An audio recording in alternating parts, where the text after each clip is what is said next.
ফেরাউনের ঘরে সন্তান নাই, তার স্ত্রী পানির ঘাটে বাচ্চা চলে আসলো। বাচ্চা দেখে সে বলছে, মাশাআল্লাহ, এত চমৎকার একটা সন্তান, ফুটফুটে বাচ্চা। ফেরাউনের কাছে নিয়ে গিয়ে বলছে, একে রেখে দেই, লা তাকতুলু, তাকে হত্যা করো না, আসা ইয়ানফা'না আও নাত্তাখিযাহু ওয়ালাদা, তাকে আমরা রেখে দেই, হয়তো সে উপকারে আসবে, অথবা কোনো আমরা তাকে সন্তান হিসেবে গ্রহণ করতে পারি। তো ফেরাউন কিন্তু খুব সতর্ক ছিল, তারপরেও আল্লাহ পাক তারই ঘরে মূসা আলাইহিস সালামকে বড় করলেন, সুবহানাল্লাহ। আর মূসা আলাইহিস সালাম ফেরাউনের স্ত্রী দুধও পান করছে না।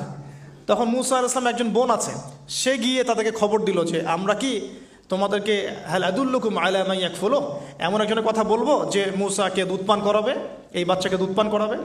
আল্লাহ পাকের কি কৌশল, আল্লাহ পাক ওই মায়ের কোলেই আবার মূসা আলাইহিস সালামকে ফিরিয়ে দিলেন।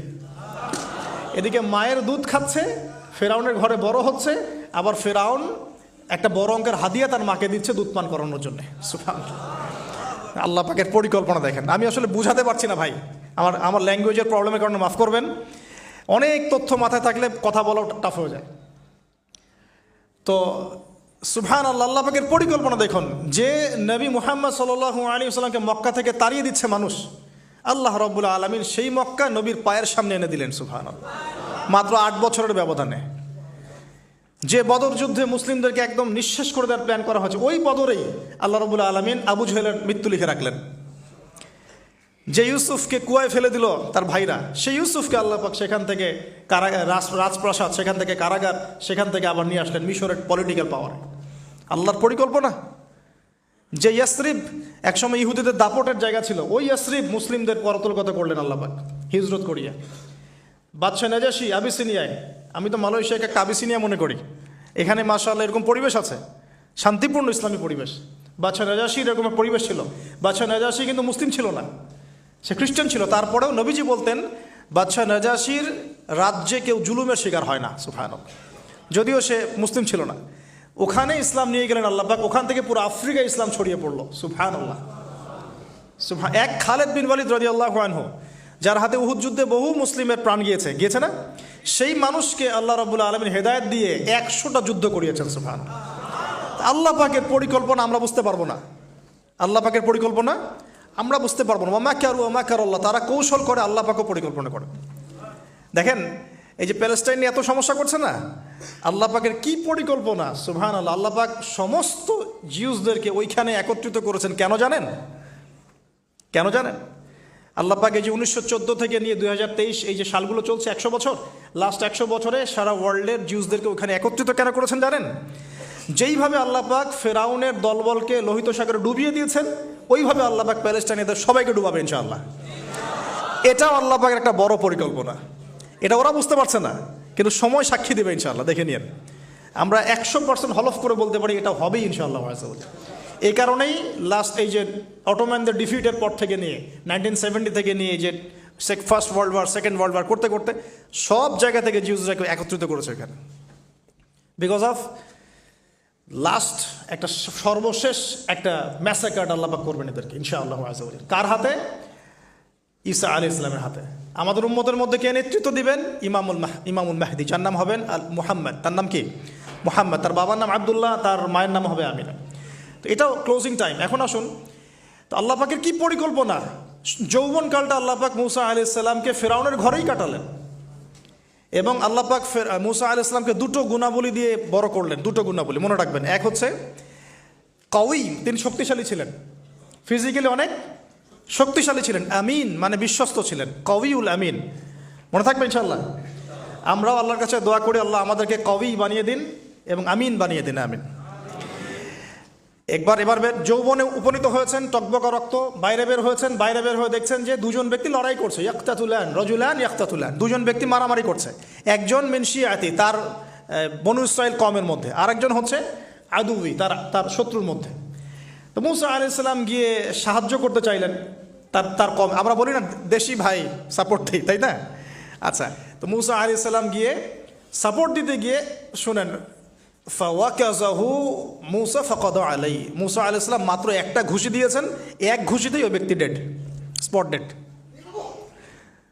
এই যে আমি গত একটা লেকচারে বলেছিলাম, চাইনিজ কন্টিনেন্টে যে মার্শাল আর্টসগুলো গড়ে উঠেছে, এই কোরআন থেকে গড়ে উঠেছে। তার আগে ওদের সভ্যতা ছিল, সংস্কৃতি ছিল, ঠিক আছে। এক ঘুষিতে মানুষ মারা যায়, এটা কোরআন বলেছে। এক ঘুষিতে মানুষ মারা যায়, এটা কোরআন বলেছে। ওরা এখন রিসার্চ করে বের করে যে 6টা-7টা স্পট আছে মানুষের দেহে, এক ঘুষিতে মানুষ মারা যেতে পারে। কোরআনকে আমরা মূল্যায়ন করি না, কিন্তু কোরআনকে সারা দুনিয়ার অমুসলিমরা মূল্যায়ন করে ওদের স্বার্থে তারা আমাদের কোরআনকে মূল্যায়ন করে, আমাদের হাদিসকে মূল্যায়ন করে। আমরা করতে চাই না, আল্লাহ মাফ করুক আমাদেরকে।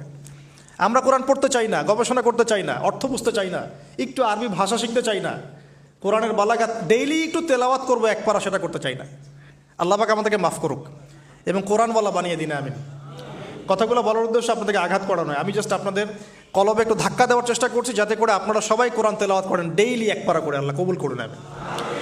এবার আসুন দেখুন, এবার কি হলো, এটা ইন্টেনশনালি ছিল না, আনইনটেনশনালি মুসা আলাইহিস সালাম এখন কিন্তু মানে হত্যার অপরাধী হয়ে গেছেন, তাই না? ফেরাউন তাকে ধরার জন্য বের হয়েছে দলবল নিয়ে, ওকে ধরতে হবে, এবার অ্যারেস্ট করতে হবে। তো একজন এসে পরামর্শ দিল যে তুমি এখান থেকে চলে যাও, তুমি এই মিশর থেকে চলে যাও, বের হয়ে যাও, নাহলে ফেরাউনের বাহিনী তোমাকে পেলে ধরে ফেলবে। এবার মুসা আলাইহিস সালাম চলে গেলেন কোথায়? মাদিয়ান। কোথায় বলেন? অনেক দূরে মাদিয়ানে গিয়ে তার না আছে কোনো শেল্টার, না গার্ডিয়ান, না কোনো খাবার, না পানি, কিছুই নাই।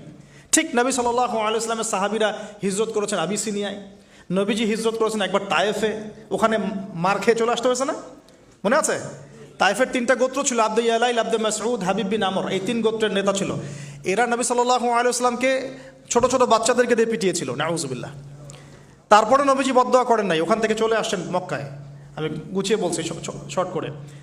তো এভাবে মুসা আলাইহিস সালামকেও হিজরত করতে হয়েছে। দেখেন, আবার নবীজিকে হিজরত করতে হচ্ছে মদিনায়। তার মানে হিজরা বিষয়টা ইসলামের সাথে সম্পৃক্ত। পরিবেশ পরিস্থিতি অনুকূলে না থাকলে, যেখানে ভালো পরিবেশ সেখানে গিয়ে মানুষ থাকতে হবে। আলহামদুলিল্লাহ, এখানে ভালো পরিবেশ আছে, আপনারা ভালো পরিবেশ পেয়েছেন। কিন্তু যারা চ্যালেঞ্জ গ্রহণ করে সমাজের জাহিলিয়াতগুলোকে সরানোর চেষ্টা করবে, সংস্কারের চেষ্টা করবে, তারা আল্লাহর কাছে অনেক বেশি পছন্দের। তার মানে প্রথম ফাইট আমাদেরকে করতে হবে। করতে করতে গিয়ে এক পর্যায়ে যদি দেখি যে না, আর পারছি না, তখন কি? হিজরা। এটা মাথায় রাখতে হয়। এখন নবী সাল্লাল্লাহু আলাইহি ওয়াসাল্লামকেও করতে হচ্ছে। মুসা আলাইহিস সালাম চলে গেলেন মিশর থেকে কোথায় বলেন?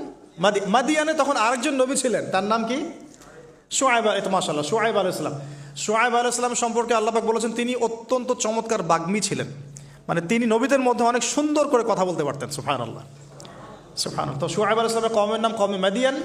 বলে রাখি, এই কওমে মাদিয়ানকে আল্লাহ রাব্বুল আলামিন ধ্বংস করেছেন সর্বপ্রথম ভূমিকম্প দিয়ে। কি দিয়ে? পৃথিবীতে সর্বপ্রথম যে জাতিকে ভূমিকম্প দিয়ে ধ্বংস করা হয়েছে তার নাম কওমে মাদিয়ান। কেন ধ্বংস করা হয়েছে? মাপে কম দিত। কি করতো? যেটা এখনকার ওয়ার্ল্ডের ইকোনমিক সুন্নাহ, নাউজুবিল্লাহ। মানুষকে ঠকানো এখনকার ওয়ার্ল্ডের ইকোনমিক সুন্নাহ।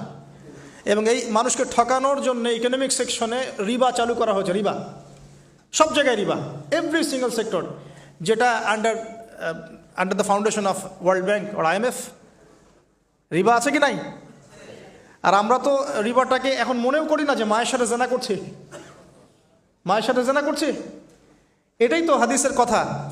রিবার 70 শাখা আছে পাপের, 73 শাখা আছে পাপের, সর্বনিম্ন শাখা মায়ের সাথে জেনা করা, নাউজুবিল্লাহ। তো এটা ইকোনমিক সুন্নাহ হয়ে গেছে না এখন? মানুষকে ঠকানো, মাপে কম দেওয়া, রিবা। আর আমরা তো মাশাআল্লাহ ঘুষ ছাড়া কিছু হয় না, দুর্নীতি ছাড়া হয় না, আর টেবিল পাসই হচ্ছে না। আল্লাহ মাফ করুক আমাদেরকে। তবে এগুলা আমাদের ইবাদতকে নষ্ট করে ফেলছে। কারণ হারাম রিজিক থাকলে ইবাদত, দোয়া কবুল হয় না। আল্লাহ পাক আমাদেরকে হালাল খাওয়ার তৌফিক দান করুন। এখন প্রিয় ভাইরা, ওখানে গিয়ে কিচ্ছু নাই, নিঃস্ব অবস্থায় কি দোয়া করতে পারেন একজন মানুষ? এই দোয়াটা শিখে নেন, ইনশাআল্লাহ আপনার জীবনের সমস্ত সংকট কেটে যাবে ইনশাআল্লাহ। আমি নিজেও এই দোয়াটা বেশি বেশি করার চেষ্টা করি। দোয়াটা হচ্ছে, মুসা আলাইহিস সালাম একটা গাছের নিচে হেলান দিয়ে বসলেন, বসে দেখলেন দুজন মেয়ে দাঁড়িয়ে আছে দূরে, পানি নিতে পারছে না। লোকজন পানি নিয়ে যাচ্ছে, ওরা দাঁড়িয়ে আছে বেচারি।